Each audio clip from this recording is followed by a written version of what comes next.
네, IM 선교회발 집단 감염의 여파로 어제 국내 코로나19 신규 확진자 500명 가까이 발생했습니다. 이런 가운데 정부는 오늘 오후 코로나19 백신 접종 세부 시행 계획을 발표할 예정인데요. 관련 내용들 김윤 서울대 의료관리학과 교수, 김수민 시사평론가와 함께 짚어보도록 하겠습니다. 네, 두 분 어서 오십시오. 안녕하십니까. 어제 확진자 497명입니다. 그러니까 IM 선교회발 확진자가 계속 나오면서 계속 300~400명대였던 게 계속 400~500명 왔다 갔다 하는 상황이거든요. 네. 요새 상황 어떻게 파악하세요? 예, IM 선교회발 집단 감염이 계속되고는 있는데 네. 어제 발생한 규모만 놓고 따지면 그 부분을 좀 덜어내도 예. 이전에 300명대 중후반을 왔다 갔다 했던 것에 비해서는 확진자 수가 좀 늘어난 예. 것으로 보입니다. 특히 이제 부산 같은 그 수도권 이외 지역에서의 감염이 좀 늘어나고 있는 게 좀 우려되는 상황입니다. 예, 그러니까 궁금한 게 말씀하신 것처럼 그 IM 그 선교회발 확진자를 빼더라도 네. 계속 300~400명대 이렇게 나오는 거잖아요. 네. 그 숫자는 왜 안 줄고 있는 걸까요? 첫 번째는 이게 이제 그 유행을 우리가 반복할 때마다 예. 그 무증상 감염자의 지역사회 감염 비중이 높아지기 때문에 네. 확진자 수가 사회적 거리두기를 해도 쉽게 떨어지지 않는 수준이 생기게 됩니다. 그러니까 예. 감염이 반복되면서 출발선이 계속 높아지는 양상을 보이는 거죠. 알겠습니다. 그리고 이제 사회적 거리두기를 오래 하면 오래 할수록 이게 피로감이 더해지기 때문에 네. 그 효과가 떨어지는 것도 지금 일조하고 있다고 봅니다. 예, 알겠습니다. 지금 IM 선교회가 그 뭐 대전에서 많이 나왔고 광주도 많이 나왔는데 전국적으로 많이 또 있다면서요? 네, 그렇습니다. 이게 선교를 목적으로 하고 있고 어떤 특정 교회가 아니라 전국 여러 교회 신자들이 모이는 그런 시설이다 보니까 여러 종류의 시설들이 있는데 이게 전국에 한 40개 정도가 IM 선교회 운영 시설이 존재를 하고 있습니다. 예. 그러니까 기숙형 시설만 그중에 23개가 있고요. 연구소 17개 이렇게 포함해서 40개가 있는데 구성원이 한 841명 이렇게 되는 숫자가 있는 것이고 이번에 또 특히 문제가 된 것이 기숙을 하면서 또 밀접, 밀집, 밀폐 이런 환경 속에서 있었기 때문에 더 문제가 됐는데 그 시설들이 또 여러 개 있다라고 감안을 해보시면 굉장히 이제 감염에 잠재적인 위험이 이미 되고 있는 시설이었다라고 볼 수 있겠죠. 예, 일단 선교회 측에서 제출한 명단의 80% 정도가 검사를 받은 것으로 알고 있는데 IM 선교회로 촉발된 이 같은 확산세는 언제쯤까지 좀 지속이 될 거라고 보십니까? 글쎄 조금 더 지켜봐야 정확한 상황을 알 수 있을 것 같은데요. 일단 학생들이 기숙 생활을 주로 했고 예. 외부 동선이 많지 않아서 다른 것보다는 지역사회 감염 위험이 아주 높지는 않은 것 같습니다. 예. 근데 이제 광주에서 지금 그 IM 선교회발 감염이 다른 교회로 확산되는 이제 사례들이 발견되고 있어서 네. 예. 그 대규모 집단 감염으로 다시 연결될 고리는 여전히 존재하는 것 같습니다. 네. 조금 전 말씀해 주신 것처럼 광주에서 신도수가 1,500여 명에 달하는 안디오 교회에서도 확진자가 나왔는데 광주 TCS 국제학교와 연관된 곳이라고요? 네, 안디옥 교회에서 그 관계자의 자녀 되는 사람이 이쪽 TCS 국제학교에 활동을 했었다라고 하는 게 알려졌거든요. 그래서 근데 양쪽에 고리가 있을 것이다 이런 얘기가 나오고 있긴 한데 아직은 확실하지는 않습니다. 이 안디옥 교회가 새로운 감염원인 예. 것인지 아니면 전파가 된 것인지 이 부분은 역학조사를 통해서 더 알아봐야 될 그런 내용이 될 것이고 근데 어쨌든 간에 이쪽을 통해서 N차 전파라든지 이런 것들 의심 사례 계속 나오고 있고 예. 지역사회 전파는 어쩌면 현실일지도 모르겠다라는 것을 좀 대비를 하고 계속 이 사안을 지켜볼 필요가 있겠습니다. 예. 지역 감염과 관련해서 우려되는 것이 대전에서 IM 국제학교 확진자들이 외부를 돌아다닌 동선이 나타나서 우려가 지금 좀 커지고 있거든요. 네. 아직까지는 감염 사례는 없는 겁니까? 지역 감염 네, 사례. 외부로 돌아다니기도 했고 몇몇 주민들의 증언에 따르면 마스크도 안 쓰고 돌아다니더라 이런 얘기도 나왔었거든요. 예. 그래서 인근 상점에서 굉장히 우려를 했었고 평소보다 한 2배 정도 되는 분들이 또 검사소에 가서 검사를 받기도 했었습니다. 근데 어쨌든 인근 상점 쪽에 접촉자 24명은 현재로서는 음성 판정이 나온 상태라서 이게 확실하게 지역으로 전파가 됐다라고 단정 짓기에는 좀 이런 것 같고요. 추가적으로 검사를 실시를 해보면 그 여부가 더 분명하게 드러날 것 같습니다. IM 선교회발 감염이 계속 나오는 상황이면 네. 그 사람들 그 방역 당국이 동선을 다 파악할 수 있을까 이것도 궁금해지거든요. 인원이 워낙 많으니까요. 네. 동선을 파악할 수 있는지 그리고 만약에 파악하기 힘들다면 어떤 방역 조치가 있어야 되는 겁니까? 앞서 말씀드린 것처럼 이제 학생들이 주로 기숙 생활을 했기 때문에 동선이 많지 않아서 역학조사에 그렇게 그 많은 시간과 노력이 들어가는 상황은 아닌 것 예. 같습니다. 근데 이제 일부에서 이제 협조를 하지 않아서 역학조사에 네. 동선을 네. 밝히지 않고 이렇게 되면 이제 시간과 노력이 많이 들어가고 그냥 그 협조를 받아서 동선을 파악하는 데 한계가 있기 때문에 네. 이제 휴대전화의 GPS 정보를 추적하거나 네. 또는 뭐 신용카드 사용 내역을 추적하거나 하는 등의 부가적인 노력이 좀 필요할 것 같습니다. 말씀하신 게 상대적으로 그래도 그 안에 기숙 생활을 하고 있어서 밖으로 많이 돌아다닌 거는 덜할 것이다. 네. 이런 거죠. 네. 예. 지금 방역 당국이 이제 미인가 교육 시설에 대해서 방역 수칙을 정했다 이렇게 나왔거든요. 어떻게 정한 겁니까? 이게 보통 대안학교라든지 이쪽 같은 경우는 대안학교를 묶어주는 협회라든가 이런 관련 기관이 있었기 때문에 그쪽을 통해서 방역 수칙이 공유가 되고 관찰이 되어 왔거든요. 예. 근데 미인가 시설 같은 경우는 완전히 사각지대로 별도로 떨어져 있었기 때문에 여기에 대한 대책을 정부에서 좀 급하게 마련했습니다. 그러니까 지금까지는 거의 방치된 거였던 그렇습니다. 거죠. 예. 근데 이제 사실은 이게 그렇게 어렵지 않은 적용 기준을 갖고 있었던 게 이미 이제 갖고 있었던 기준이 기숙형 학원에 대해서 방역 수칙이 있었던 거고요. 예. 또 한편으로는 종교 시설에 대해서 방역 수칙이 있었던 거거든요. 그 두 가지를 쉽게 얘기해서 끌어왔다라고 볼 수 있겠습니다. 예. 그래서 이 교육 시설 중에서 기숙형에 해당하는 것은 기숙형 학원 방역 수칙을 적용을 해서 원래는 숙박이 원칙적으로 금지가 되는 것인데 네. 몇 가지 조건이 있으면 입소를 할 수 있습니다. 입소 전에 예방적으로 격리를 하고 또 이틀 내로 받았던 검사 결과를 제출을 하면 입소할 수 있도록 예. 그런 기준을 적용시키기로 했고 또 외출 금지라든지 이런 부분들도 이제 조건부로 허용이 되는 것이죠. 그리고 이제 통학형 왔다 갔다 하면서 다니는 교육시설 같은 경우는 종교시설 방역 수칙을 그대로 적용을 해서 예. 교습, 학습 이런 대면 활동은 원칙적으로 다 금지하는 쪽으로 그리고 식사나 숙박도 제한하는 이런 조치들을 이 비인가 교육시설에 적용을 하기로 했습니다. 예. 이번 IM 선교에 관련 확진자의 경우에는 특징을 보면 어린 학생이 많고 또 네. 무증상자인 경우가 많았는데 이런 경우에 좀 우려가 되는 부분은 없겠습니까? 아무래도 무증상자가 많으면 그 일찍 진단되기 어렵기 때문에 전파의 가능성이 훨씬 높다고 할 수 있을 것 같습니다. 그래서 네. 이제 젊은 층에서 무증상자의 비율이 높은 것은 일반적인 이제 상황이고요. 네. 그래서 이게 지금 아마 늦게 발견된 것도 그 선교회 측이 제대로 이제 관리를 하지 않고 방역 수칙을 지키지 않은 탓도 있지만 예. 무증상의 젊은 학생들이 많았기 때문인 것도 같습니다. 네. 이런 경우에 가정으로 돌아가서 이제 고령층의 가족 구성원에게 전파하게 되면 그럴 때 이제 중증 환자가 나올 수도 있는 거 네, 아니겠습니까? 그렇습니다. 예. 그런데 이제 앞서 말씀드린 것처럼 다행스럽게 학생들이 기숙 생활을 주로 하고 이제 집에 돌아가는 그 빈도가 적었기 때문에 지금 가족 전파 사례는 많이 발견되고 있지 않은 상황입니다. 예.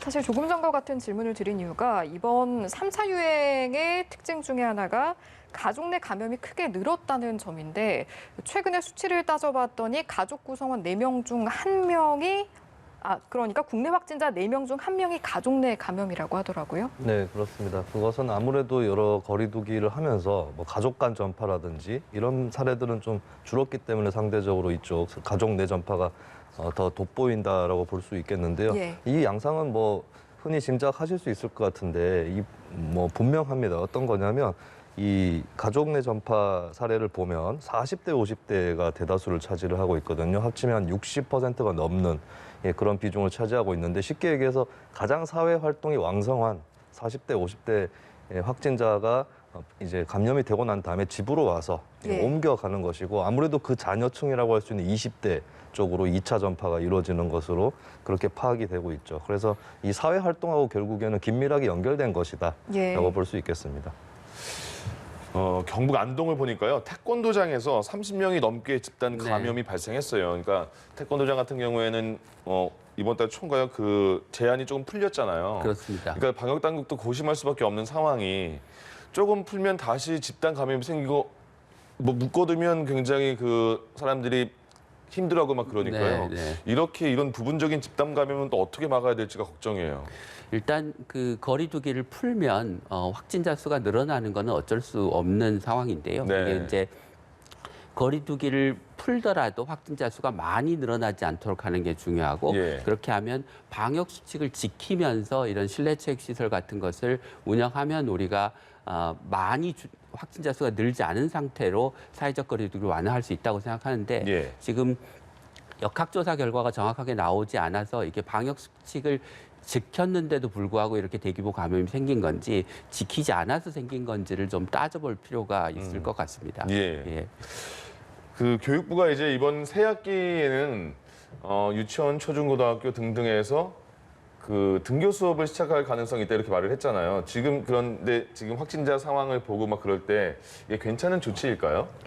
뭐 교육부에서 분명하게 밝힌 것은 개학 연기는 없다라고 했거든요. 근데 네. 여기서의 개학이 등교하고 같은 개념은 아닙니다. 일단 계약만. 예, 이른바 랜선 개학, 원격 수업, 비대면 수업을 할 수도 있는 것이기 때문에 다만 그 등교 수업에 있어서 점진적으로 확산을 해 나갈 것이고 그 우선순위를 저학년이라든지 이쪽을 돌봄 쪽에 그런 이유가 있기 때문에 먼저 설정을 해놓은 것뿐이거든요. 아직까지 개학까지 시간이 좀 남아 있는 것이고 그러면 그동안의 확진자 추이라든지 이런 것들을 봐서 결정을 할 것이기 때문에 지금부터 너무 교육부가 서두르고 있는 거 아닌가라고 생각할 필요는 없을 것 같아요. 그 개학 연기가 없는 것이고 네. 작년과 달리 개학 연기가 없는 이유도 빨리 등교를 시킨다라기보다는 온라인 수업이 정착이 됐기 때문에 예. 개학을 해서 온라인 수업으로 들어갈 수도 있다라고 하는 그 자신감이라고 볼 수 있겠습니다. 예. 교수님 그러면 그 당국에서 밝힌 게 네. 학교 내에서의 감염은 거의 드물었다 이렇게 말하면서 네. 개학은 정상적으로 하겠다 이렇게 말을 네. 했잖아요. 네. 교수님 보시기에는 그러면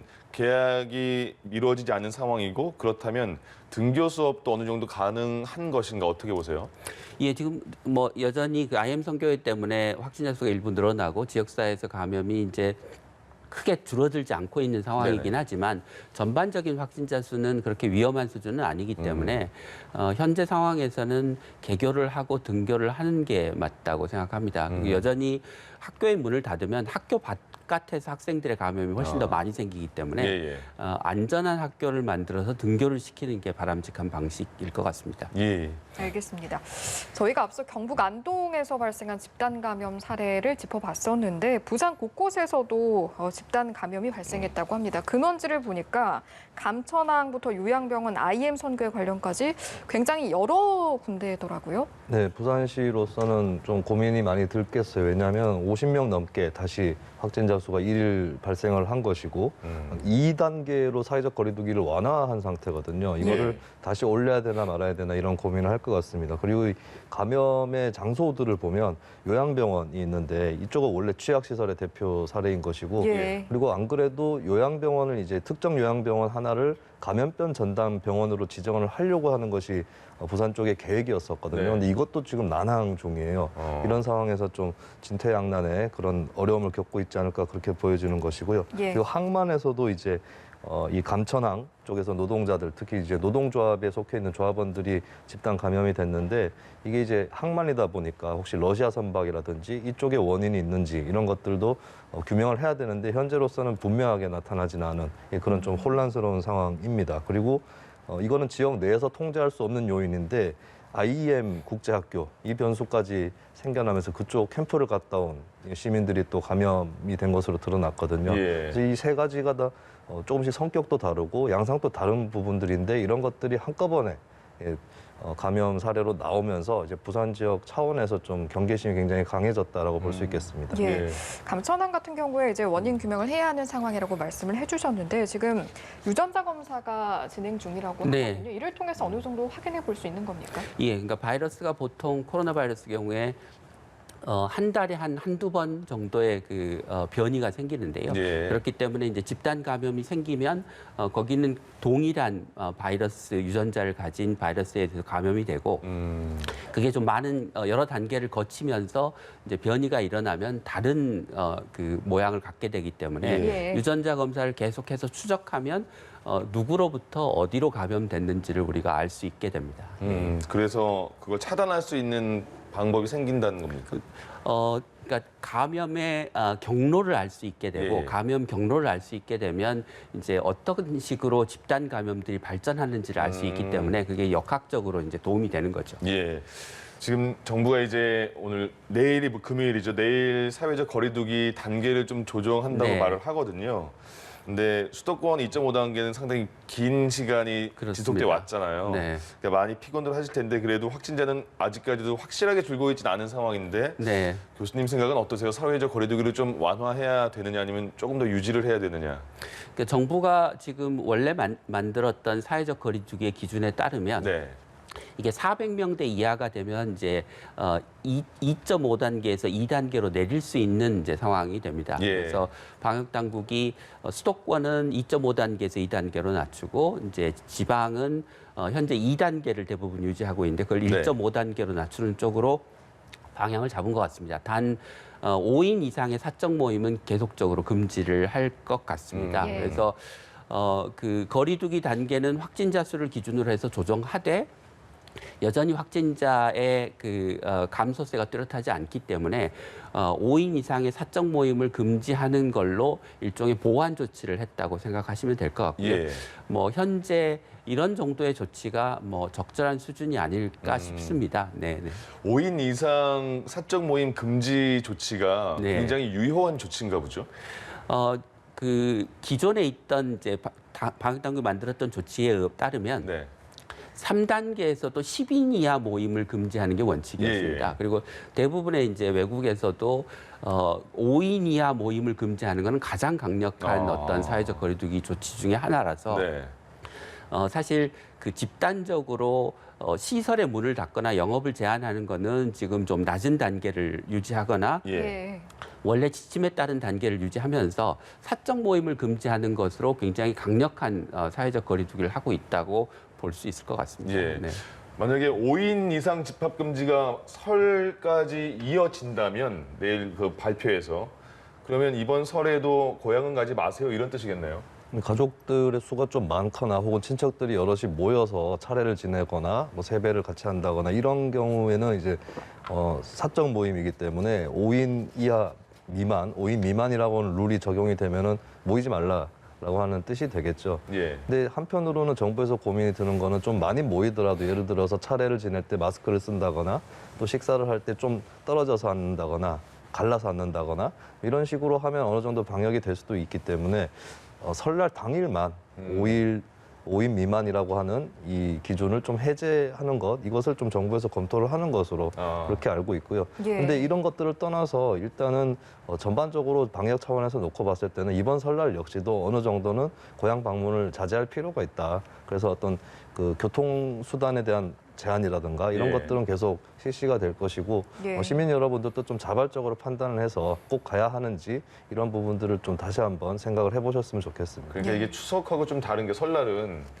세배를 또 해야 된다는 생각이 있으니까 사람들이 네. 꼭 그 이번엔 가야 되지 않을까라는 생각을 많이 하실 것 같아요. 근데 그것도 사람마다 기준이 좀 다른 것 같아요. 네. 민족 최대 명절이 뭐냐 했을 때 설날이라고 하시는 분들도 있지만 추석이라고 하시는 분들도 있어서 예. 예, 그런 것들 한번 참고를 해보시고 이제 앞으로 또 올해 추석도 있고 내년 설도 있는데 그때 더 안전하게 보낼 수 있으려면 이번 설에는 어떻게 해야 될까 이 부분을 시민들이 좀 자발적으로 고민하는 게 필요하다고 봅니다. 예, 이번에는 백신 접종 이야기로 넘어가 보도록 하겠습니다. 네. 오늘 오후에 정은경 질병관리청장이 직접 접종 세부 계획과 관련해서 브리핑을 할 것으로 보이는데 구체적으로 어떤 내용들이 나올까요? 네, 일단은 뭐 접종 시기에 대한 얘기가 나오겠죠. 2월부터 시작을 해서 11월에 이제 집단 면역을 형성하겠다라는 목표 이런 예. 것들이 기본적으로 제시가 될 것이고 두 번째는 그 기간 동안에 백신을 누가 먼저 맞을 것이냐 우선순위에 대한 얘기가 나올 겁니다.